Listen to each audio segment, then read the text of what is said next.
In the world of precision manufacturing, the line between a perfect, high-tech masterpiece and a useless pile of scrap metal can be thinner than a human hair.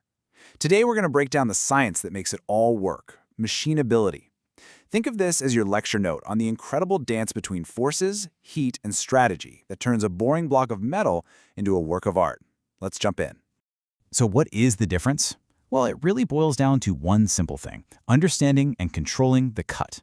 If you get it right, you get precision, you get performance. But if you get it wrong, well, that's just expensive garbage. The stakes are super high. So what exactly is this property we're all trying to master? Let's get a clear definition. At its core, machinability is all about balance. It's not just about asking, can we cut this metal? The real questions are, how easily can we cut it? Can we get a perfect surface finish? And can we do it all without burning through our expensive tools and driving up costs? That's the trifecta, and that's what we're unpacking today. Okay, so to get a handle on machinability, we've got to start with the two most basic levers a machinist has: how fast the tool is spinning or moving, and how hard it's pushing into the material. Let's break down speed and feed. Think of your cutting tool like it's a tiny little race car. Cutting speed is how fast that car is flying across the surface of the metal.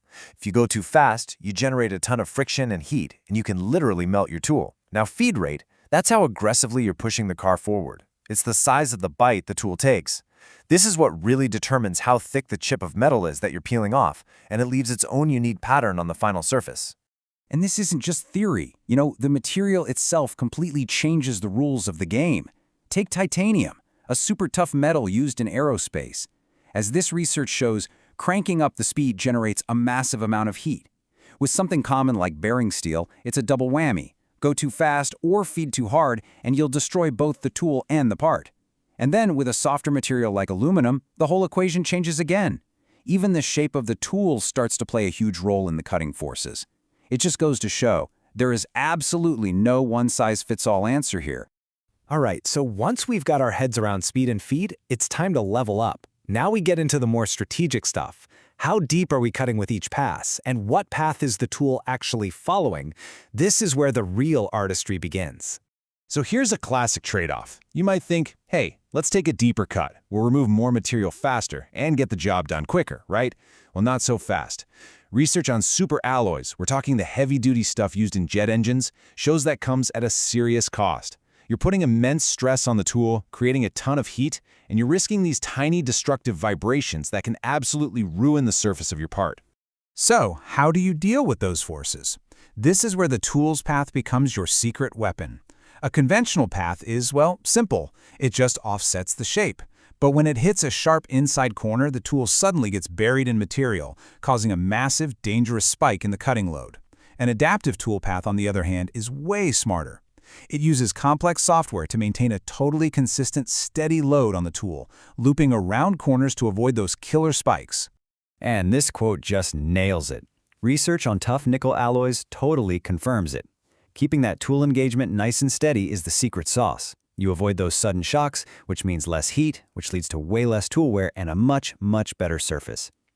The big takeaway here is that the path the tool takes is every bit as important as how fast it's moving. Okay, so we've been talking a lot about the inputs, all the dials we can turn and settings we can change. But now let's connect all of that to what we actually care about, getting a beautiful finish on our part and making our tools last as long as possible. When it's all said and done, it really comes down to these two things, doesn't it? First, the surface finish. Is the part smooth? Does it meet the specs? And second, tool wear. Are we running an efficient, profitable operation, or are we just snapping expensive cutters all day long? Every single parameter we've discussed is a lever we pull to control these two critical results. And believe me, when you get the parameters wrong, the consequences are fast and they are ugly. The tool itself starts to physically break down. Either on its side, we call that flank wear, or right on the cutting face, which is crater wear. The little chips of metal, instead of flowing away cleanly, can turn into a tangled, nasty bird's nest that scratches up the very surface you're trying to perfect. And all that extra heat and vibration, it just leaves behind a rough, useless part. So far, we've kind of been talking about the tool and the material in a vacuum. But there's one more massive factor we need to bring into the equation: coolants.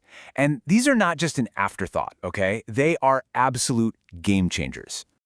Exactly. The very same speed and feed that would instantly destroy a tool when cutting dry might work perfectly with the right coolant. See, coolants do more than just cool things down. They lubricate the cut, slash friction, and, this is critical, they wash away those chips before they can do any damage. They literally rewrite the rule book for what's possible. And we've got a whole arsenal of cooling methods to choose from. There's MQL, or minimum quantity lubrication, which is a greener option that uses just a fine mist of oil. For really tough jobs, you've got high-pressure systems that are like a fire hose, just blasting heat out of the cut. And then you get to the really high-tech stuff, like cryogenic cooling, which uses liquid nitrogen to basically flash freeze the cutting zone before heat can even become a problem. And if you want to see the difference it makes, just look at this. This data is from machining a material called gamma titanium aluminide. It's super strong, super light, and an absolute nightmare to cut. That big bar on the left, that's how much the tool wore down just trying to cut it dry. Now, look at the tiny little sliver on the right. That's the tool wear with cryogenic cooling. That's not just a small improvement. It's a completely different universe of performance. So, let's zoom out and look at the big picture here. What have we learned? It all comes down to a really complex but totally manageable balancing act. Every single choice you make is a trade-off, and true mastery is about knowing how to balance them all perfectly. So let's just quickly recap this balancing act. You want to crank up the speed? Okay, but you're probably going to sacrifice your tool life. You want to push a higher feed rate to get done faster. Your surface finish is likely going to suffer. Going for a deep, aggressive cut. You're betting against stability and vibration. But here's the key.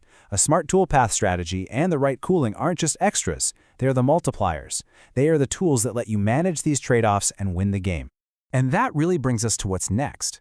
We're inventing new materials all the time, materials that are stronger, lighter, and way tougher to cut than anything before. So as these materials keep pushing the boundaries, is the future of machining less about raw power and speed and more about brilliant strategy? Will the smartest toolpath and the most advanced coolant always beat just going faster? That's the question for the next generation of machinists and engineers to answer. Thanks for watching.